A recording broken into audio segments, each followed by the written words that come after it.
envisaged and indeed what had been planned for in even some of the best case scenarios. It's a reflection of our community's commitment to physical distancing and to responding to the risk that this virus presents. It reflects also the hard work of many health professionals, particularly in the last 6 weeks, who've been testing patients and undertaking all of the detailed contact tracing that's been necessary to isolate confirmed cases and to get the ACT into the position that it is in now. However, there is a reality that we need to accept, and that is that it's not over yet. And until there is a vaccine, there is always a risk that we can return to unsustainable daily increases. So the essential public health measures that have been in place over the last 4 weeks have achieved some fantastic results. We acknowledge also that they have placed a strain on the well-being of Canberrans. Jobs have been lost, lives have been turned upside down, and many have been deprived of physical interaction with family and friends. Now, we need to ensure, as part of a long-term response to the pandemic, that our restrictions are manageable and they are durable for the longer term. And so with this in mind, and given the results in the ACT so far, I want to extend to Canberrans a broadening of the reasons why you would be outside of your home, to allow Canberrans to leave their home for non-essential purposes that are safe. And by this, we mean that restrictions on gatherings inside of family homes will be relaxed to allow families to visit each other.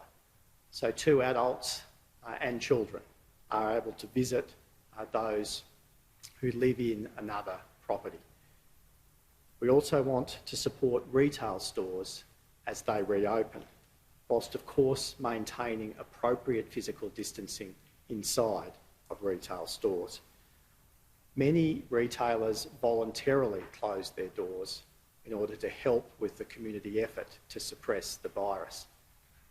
Many were also forced to do so because of the community's response in not going into places of retail other than for essential purchases. So we are now in a position to be able to give guidance that it is okay to go shopping for items outside of what you would find in a supermarket. Not all retail stores will reopen, and physical distancing must be maintained throughout this process. Travel restrictions have been eased somewhat in New South Wales. Our advice to Canberrans is to only travel outside of the Canberra region to visit family and friends, but to do so in small groups, as in your household. So mum and dad can take the kids, mum and mum can take the kids, dad and dad can take the kids to visit friends and family interstate in New South Wales. This will be particularly important for many families and households. And the changes that came into effect in New South Wales today to allow that small amount of discretion and compassionate travel, I think is an important next step in our journey.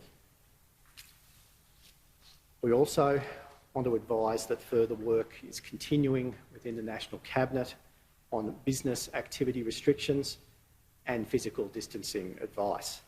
National Cabinet will meet next Tuesday and next Friday, and more details in relation to the national baselines on public health restrictions will be updated following those meetings.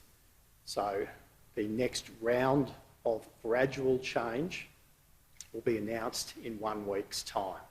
It will be at a national level, and jurisdictions will have flexibility within those national baselines to move forward on particular restrictions. But I need to caution that they are going to be very gradual, and we will need to continue our physical distancing we will need to continue that general approach of one person for every 4 square metres. There'll be more flexibility in relation to outdoor activities than indoor ones, and this will be a very gradual and staged approach. The Deputy Chief Minister and I have been working on the schools question. As restrictions across our community are generally relaxed, the ACT government is working with school communities and looking towards a return to face-to-face learning. We're doing this work in consultation with teachers and their union, school leaders, parent representatives and non-government schools. Our approach to this needs to be workable for teachers and schools, where the physical distancing requirements for adults in schools are closely aligned with the advice for adults outside of the school environment.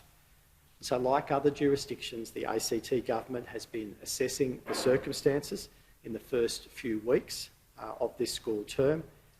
And as we have previously outlined, we can and are in the position to be able to deliver remote learning throughout term 2